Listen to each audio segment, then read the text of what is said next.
There's a great organization in Ely, Minnesota that tells the story of the canoe and its relationship to the boundary waters, the state of Minnesota, and beyond. From the earliest birch bark craft to the most recent designs, the Minnesota Canoe Museum has a story to tell.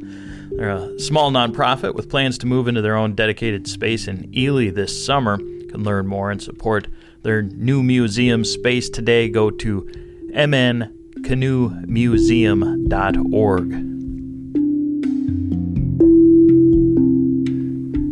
Welcome to episode 4 of the Paddle and Portage podcast.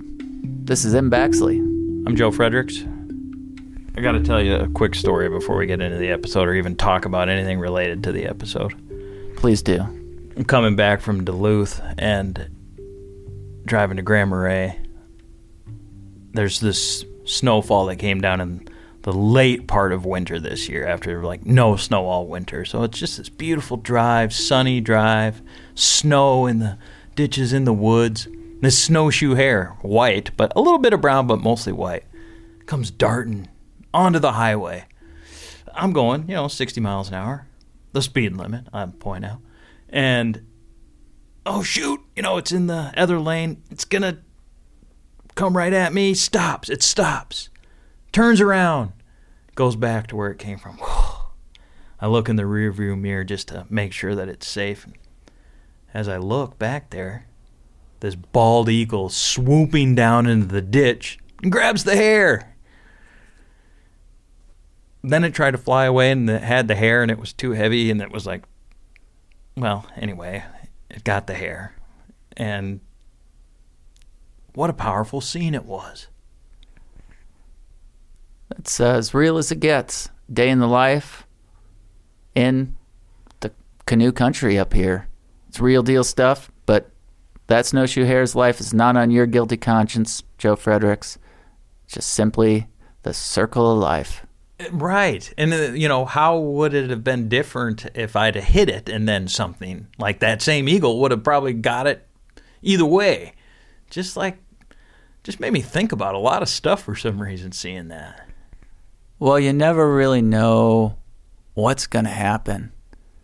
Just like you never knew that when you ran into some fellas on a winter camping trip in the Boundary Waters, you had no idea that they would be the content of episode 4. That's right. Last winter, in March 2023, before I saw him in the Boundary Waters, I bump into this group out at Stone Harbor here in town in Grand Marais. It's a outdoor shop, Stone Harbor Wilderness Supply, and there's these 3 guys in there. They were getting some gear, last-minute gear, clearly going on a camping trip. Ended up being they were going to the same lake I was going to. And I'm all thinking, even though it's a lot of these lakes are big in the Boundary Waters, wait, that's where I'm going to be fishing. So I got all territorial about the thing, very vague on where I was going, no details on my approach for fishing and so forth. But nonetheless, I saw these people out there, these 3 guys the next day. They came after our group had gotten out there. And their recollection of that was, thanks for breaking trail. Because, there was a fair amount of snow last winter. And struck up a pleasant conversation, got in, exchanged numbers and stuff. Like, hey, we make this podcast about the Boundary Waters and check it out. I mean, that's basically what it was, because all I knew of them was they were going on this camping trip. Well, afterward, learned that they go on this trip every year. And then it just kept unfolding from there. This episode isn't just about a group that heads into a winter camping trip every year, or even a trip report, although all those things weave into today's story. But it's also about the loss of a friend and a mentor. So just beware that this episode today has some tender subjects, and it could bring up some stuff for folks. So keep that in mind as you come along in the journey with us today.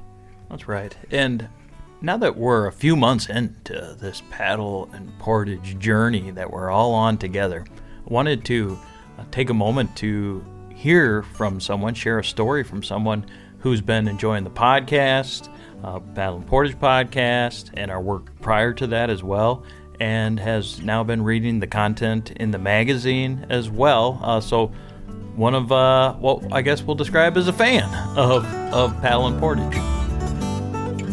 Hello, this is Josh Dix. I live in Grand Marais. I'm a friend of Paddle and Portage.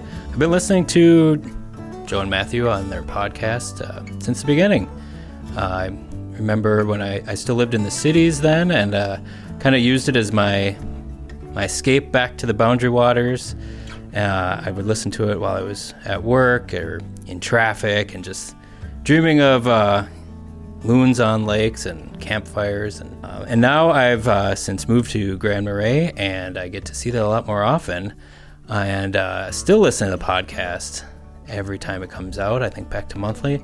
But what's really cool now is reading the online magazine. I don't think I've ever subscribed to an online magazine before, but I, of course, jumped right on board with Paddle and Portage, and I've really been enjoying it. Every time it comes out, that whatever Saturday immediately afterwards, I kind of set up my laptop and sit by the wood stove and read through it, and it's more interactive than I guess I would have ever imagined a magazine could be. I love the videos that you can click on, and they're built right into the magazine.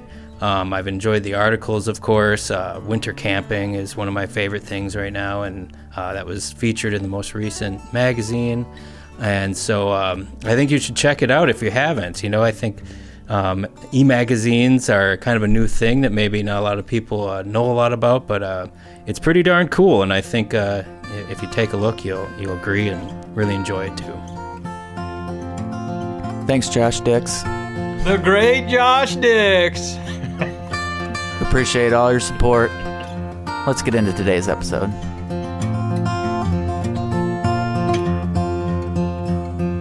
Friendship is an often overlooked component that brings people to the Boundary Waters. So often we're quick to reference solitude, the natural beauty, the means to get away from the day-to-day grind of it all, and other factors that bring people to the BWCA and Quetico Provincial Park. 3 friends who come to the Boundary Waters every year for an extended winter camping trip are quick to reference some of these same common threads, but they also know that it runs deeper than that. Hi, I'm Chad Roy. Well, for me, it's the quiet. Listening to the wind in the pines, listening to the water. It's all kind of encompasses you and becomes part of you. And you can't get that in a pub.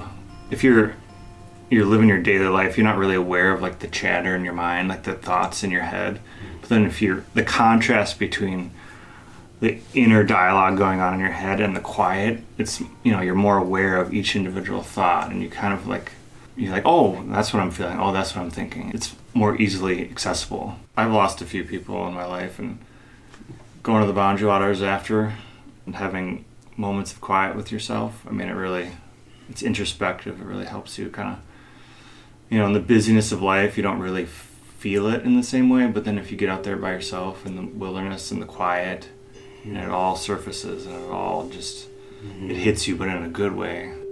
Chad, along with his friends Mike Larson and Glen Bruchmann, traveled deep into the interior of the BWCA every winter.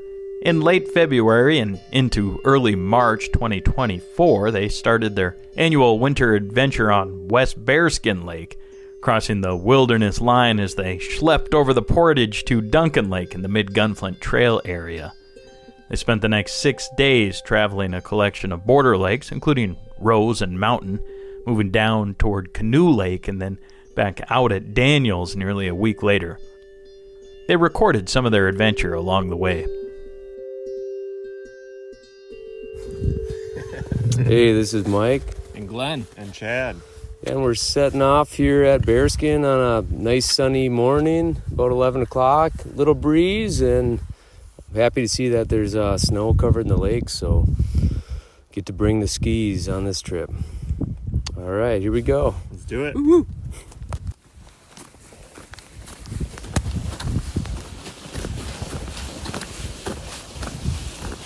Just finished the portage, stairway portage into Rose Lake here.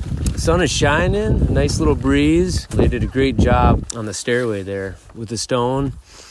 Yeah, sun is shining. We're gonna head east of here, and probably set up camp kind of early today. All right, this is Glen here. We made it down to Rose Lake through Stairway Portage. Was able to actually pull my sled down, which was a little precarious down the stairway, but definitely will never forget that's for sure. But happy to be down on the lake here, and just what a view. It's just incredible. First time on the lake, and gosh, just blown away. This place is just beautiful. Yeah, Your style, dude. Yeah, I love your style. Yeah. Just hit the portage from Mountain into Clearwater. A little rocky along the way, especially coming down into Clearwater the last, 50, 100 feet. A little, zero snow, let's put it that way. But yeah, that 80% coverage on the trail, I would say. Maybe a little less. yeah. A few scratches in the sleds, but it's nice we could do it in one. Yeah. Saves a lot of time. Fun going. It's always fun going across the border route trail up there and seeing all the pines. That was kind of cool. It was a little highlight up top. Yeah, we might have to come back and through hike that border route trail. Oh yeah, Very nice. seeds planted now. Yeah. Mike and Glen have been going on these winter trips to the Boundary Waters every year since 2019. They've been friends for most of their lives, dating back to their childhood growing up in Buffalo, Minnesota. That's a small town about 45 miles northwest of Minneapolis. They've been coming to the Boundary Waters since they were kids, always in the summertime back then, until a memorable trip in 2019 brought them north in the depths of winter. And when they arrived, it was cold. Damn cold. Yeah, well, Ely, it started out, well, I mean, the truck was dead. We couldn't get the truck started to get to the drop point. And I think we saw at the bank there, the digital readout, it was like maybe 28 below or something like that. Yeah. Fortunately, the 10-day forecasts are pretty accurate, these days. So we re-upped, like we each got new ski boots, and we just re-upped on cold weather gear. Glenn and I and John McCarthy and my cousin Jack Hayes, it was his first winter camping trip. But yeah, we spent a full 7 nights out there, and I think we had 3 nights that were more than 40 below. The coldest night we were camped off of Kekakabik. That night was cold. It felt like we were in the eye of the storm there. Like you and I were huddled in front of the fire trying to dry gear, which is that wasn't happening. Yeah, Andy at Tuscarora said he had 46 that night, and off Kek we were thinking it might have been a little cooler. Maybe 50 or something. But, dude, that's intense. It was and not intense. hot tenting, you don't do that. No. How do you even get through that? Yeah, it's just a combination. I think I had a 40 below bag, and then I also had like maybe a 20 degree bag to put inside of that, and then also a vapor barrier. We haven't been able to get too many people to join us, because whenever we ask them if they want to go on a trip, they're thinking, it's gonna be 50 below. It's gonna be 50 below. This episode brought to you by Sawtooth Outfitters, conveniently located on Highway 61 in Tofty. Whether it's your first trip or you're an experienced voyager, they're here to outfit you with the right gear and knowledge to ensure an unforgettable trip. From their ultralight canoe rentals to their outdoor gear store, stocked with clothing, maps, souvenirs, everything you need to be covered. It's not too late to plan a trip. Check out sawtoothoutfitters.com or give them a call to start planning today. And support for Paddle and Portage comes from Ely Outfitting Company. Located in downtown Ely, their friendly and knowledgeable team shares expert Boundary Waters trip planning and routing advice. Ely Outfitting Company offers complete outfitting services, lightweight canoe rentals, and professionally guided tours. Now booking 2024 canoe trips. Plan your Boundary Waters trip now at elyoutfittingcompany.com. Successful Boundary Waters canoe trips start with Ely Outfitting Company. And this episode of the Paddle and Portage podcast is brought to you by Tuscarora Lodge and Canoe Outfitters. Located on Round Lake, Tuscarora is a full-service Boundary Waters outfitter serving Gunflint Trail entry points. They're now booking 2024 canoe trips and cabins. You can check them out online at TuscaroraCanoe.com or find them on Instagram, YouTube, and Facebook at Tuscarora Canoe. These winter trips to the Boundary Waters for this group aren't always great, or at least it's a different kind of great, certainly in comparison to an enchanting canoe trip to the BWCA in September. During that first trip in the winter back in 2019, the group, which included Mike and Glen along with their friends John McCarthy and Jack Hayes, learned how dangerous winter travel can be, and that it's not just about the cold, it's about the ice and water. Yeah, it was day 2, and we didn't make it real far on that first day. Vehicle problems and everything like that. And McCarthy was kind of charging ahead, and this was kind of getting to be late afternoon, and this was end of January, and so he was quite a ways up there, maybe like 300 or 400 yards, and all of a sudden I thought I saw him. Were you in front of me? I was right. Yeah, I was behind him. Yeah, and all of a sudden it looked like he kind of dropped down a little bit, and all of a sudden saw him again, and then you saw him drop down into the ice, and he was up to his waist, and it's probably 30 below at that time, and it's sunset's coming on. Yeah. Wow. What happened? Did he go through? Or? Yeah, so I charged up. I charged up there right away, and I kind of yelled back to the guys. I'm like, grab a sleeping bag, grab spare clothes, grab, a few things. And I ran up there, and he was already out, like, getting stripped down and, like, pulling stuff out of his bag. Mm-hmm. So he was... But still, I think his core temperature was really low at that point. Yeah. So at that point in time, we decided to kind of backtrack and go back to a safe spot and then get a fire going, which we found a pretty sweet spot, a huge boulder behind us. Yeah. It was kind of like a heat reflector. And then got a fire going, and we just huddled around that fire. Yeah. And it felt like he was kind of trying to doze off every now and again. And we tried to, McCarthy. Yeah. Try to keep him awake and stuff. And I don't know how serious, I think it would, Yeah. Yeah, we had an in-reach device at that time, but our fingers weren't hovering over the button or anything, but it was really nice to have that. Mm-hmm.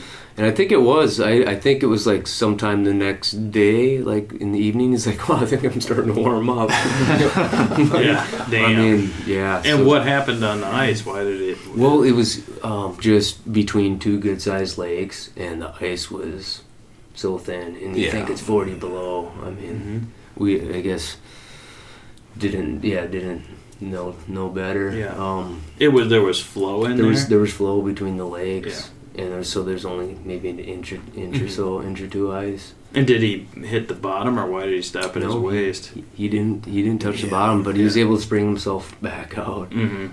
I think for some reason he popped his skis off, right? That was the ultimate demise. I think, yeah. He was stopping to come back and like see where we were at or something like that. And then as soon as he stepped foot, I think, off his skis, and that's amazing, the amount of flotation you get on your skis. Like you can a lot more surface area and stuff. Yeah. We're in downtown Grand Marais today, right on the shore of Lake Superior downtown here. Let's go into the bookstore, Drury Lane Books. See what's going on in here. Hello. Gwen. Oh, it's the Paddle and Portage podcast. Welcome to the bookstore. Yeah, I'm Gwen, manager here at Drury Lane Books. We're standing in the novels section right now in the front part of our little cottage building. We've been here for over 20 years, founded by author, feminist, philanthropist Joan Drury back in 2002. We carry all new books, a little bit of everything. We've got mystery, crime, and thriller. We've got science fiction and fantasy, poetry, current events. And then we actually have a separate section for Minnesota focus because so many visitors and residents love to read about our area. So right here, Minnesota nonfiction, that's history, outdoor stories, and in fact, a book that you might recognize, Joe. Last Entry Point, Stories of Danger and Death in the Boundary Waters by Joe Fredericks just came out. It's right here next to Carrie Griffith's new book about Gunflint Falling, The Blowdown in the Boundary Waters, next to Justine Kerfoot's writing about the Boundary Waters and the Gunflint Trail. section of shipwreck stories is very popular. We've got a lot of kids' books, and we also have Minnesota fiction. William Kent Kruger, Joan Drury herself published some books, field guides about the area. So there's a little bit of everything. Of course, cookbooks, nature writing, creative nonfiction, spirituality, and we can order books too. We're open every day, year-round. You can go on our website, drurylanebooks.com, or stop by the store. I love this bookstore. Why, thank you. Thanks for stopping by. We're happy to be a sponsor of this episode of Paddle and Portage.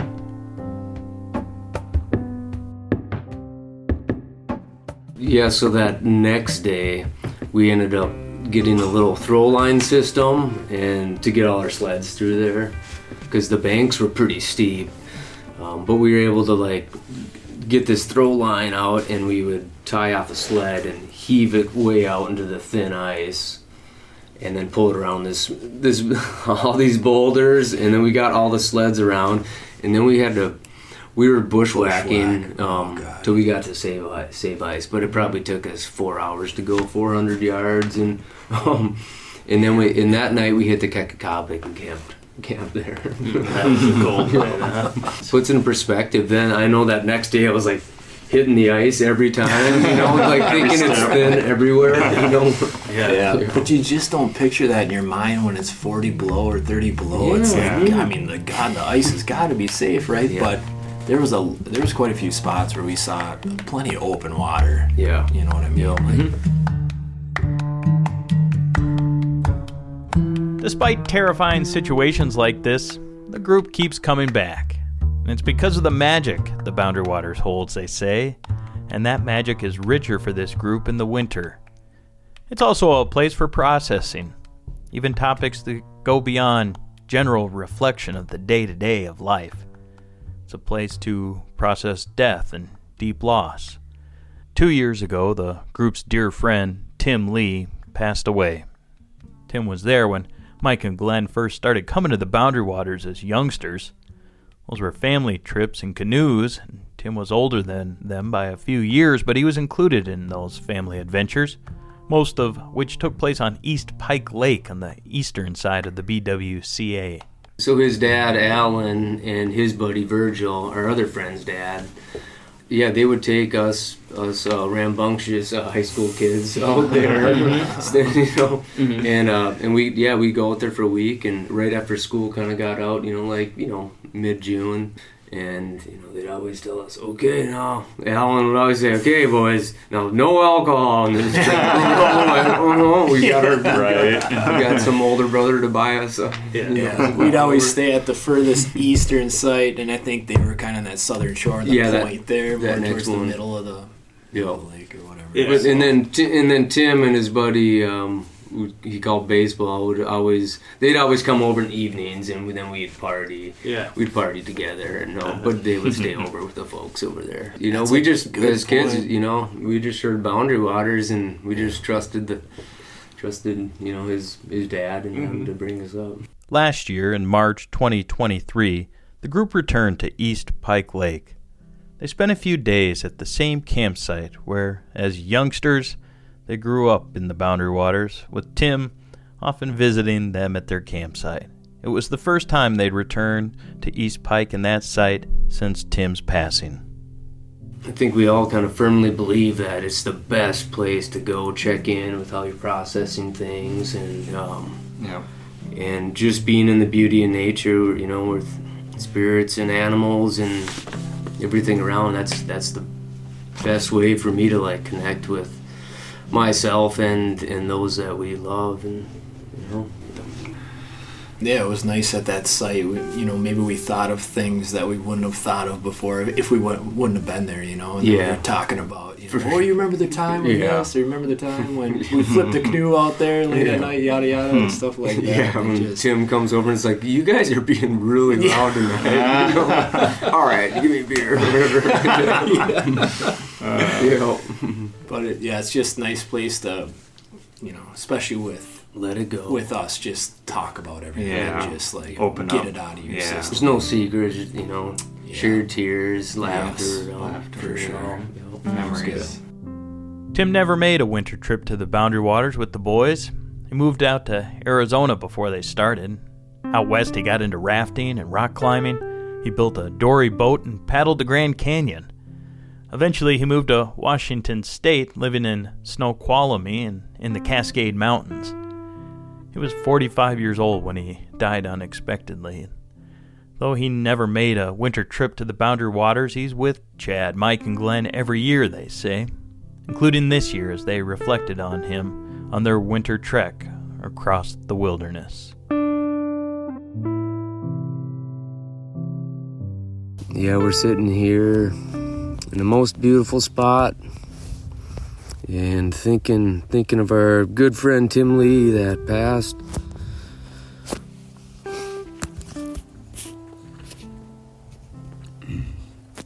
He passed away May of 2022.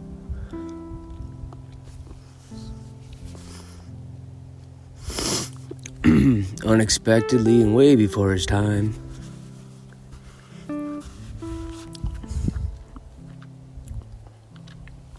But can feel Tim's spirit up here in the North Woods, and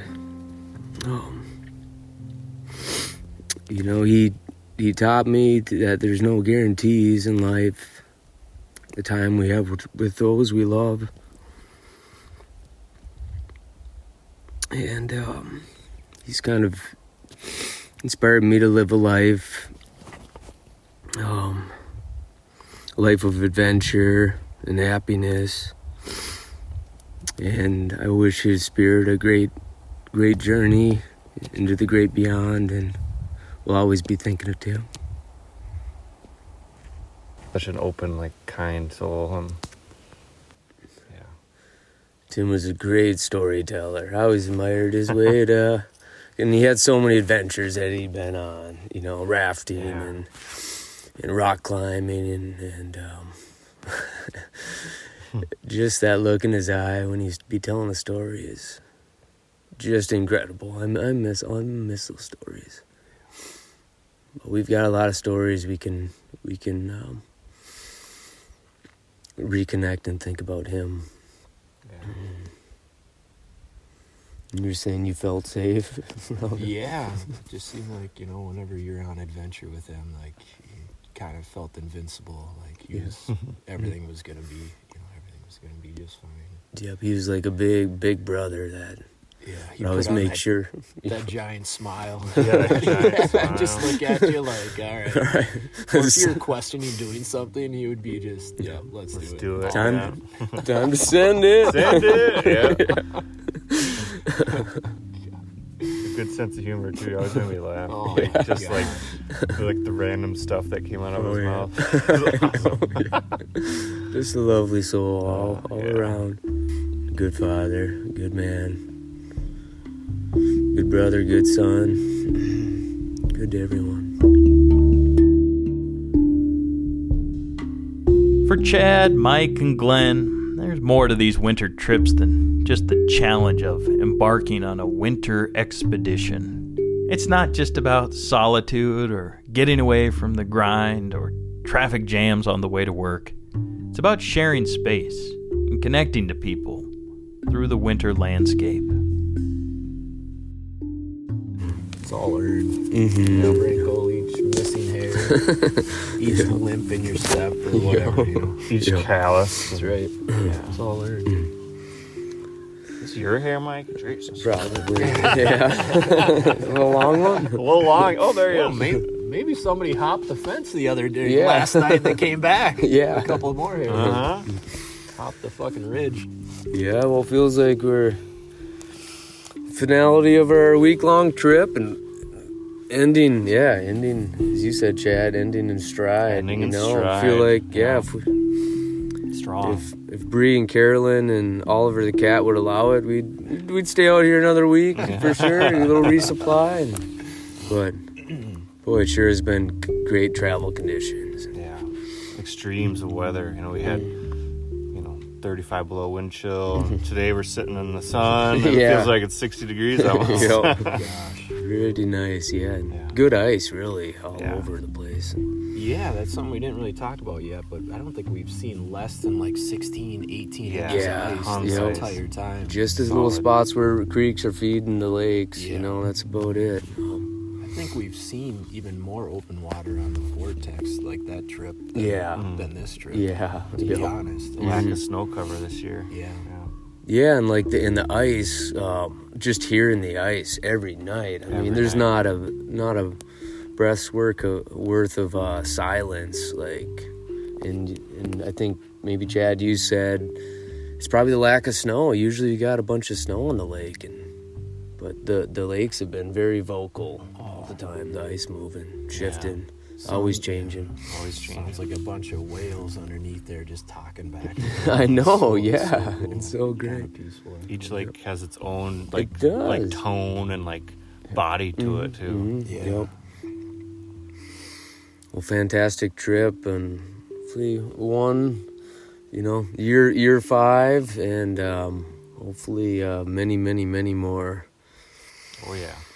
Yeah, after seeing some of these new lakes, it kind of sparks a fire too. Like, oh, I wonder if I took a left here. Oh, Or yep. try that portage. There's always, there's a lot more. A lot to explore. Yeah, Yeah, there's kinda- zero distractions out Yeah. there. You know, you just can think a lot clearer, I think.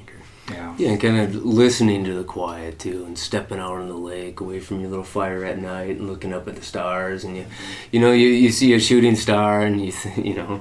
Yeah. it sends you a sign, and kind of like in something about kind of moving through the boundary waters too. It feels like you're kind of moving through your life, and you're processing the things that you encounter, and you're able to work through them. It's like you're moving through your own emotions in physical space.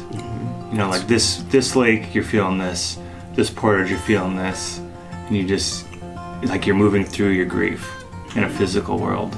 You know, and yeah, it's just a wonderful experience.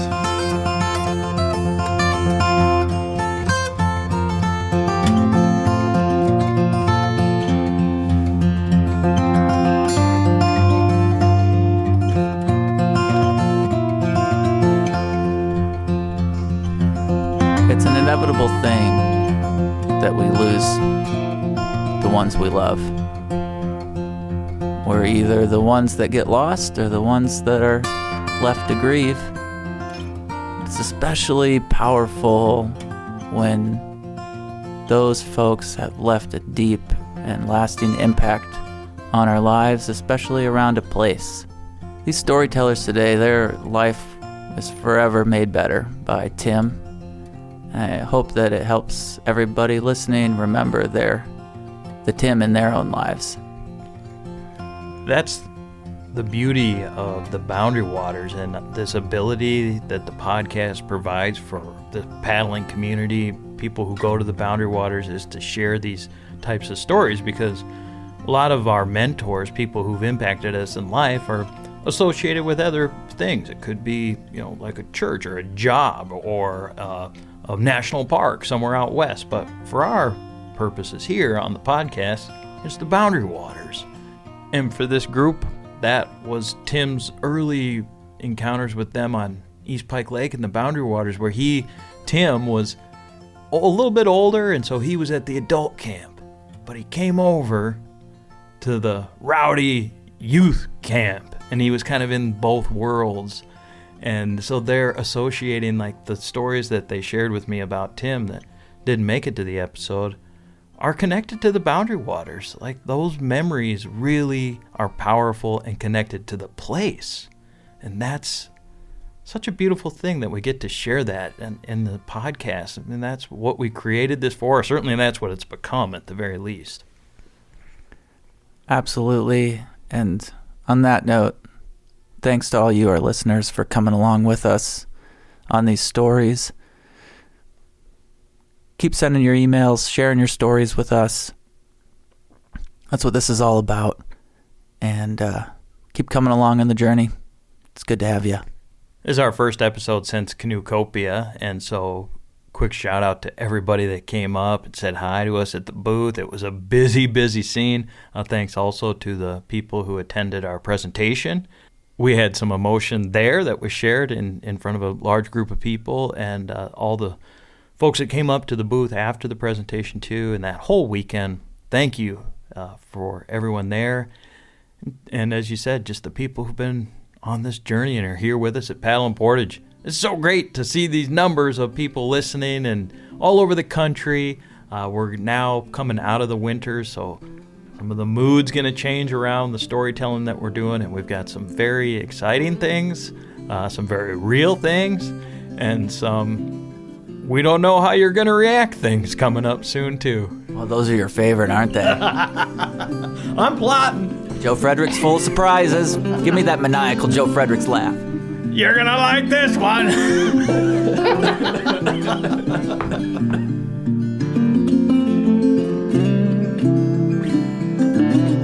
I just sing when I paddle canoe, feeling not thinking if the strokes are true. We're gonna get through to the other side.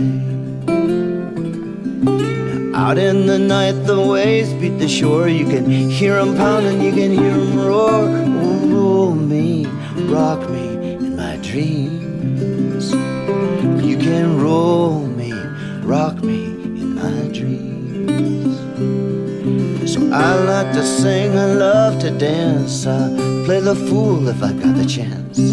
All around the campfire light, all around the campfire light, all round, all round, all round the campfire light.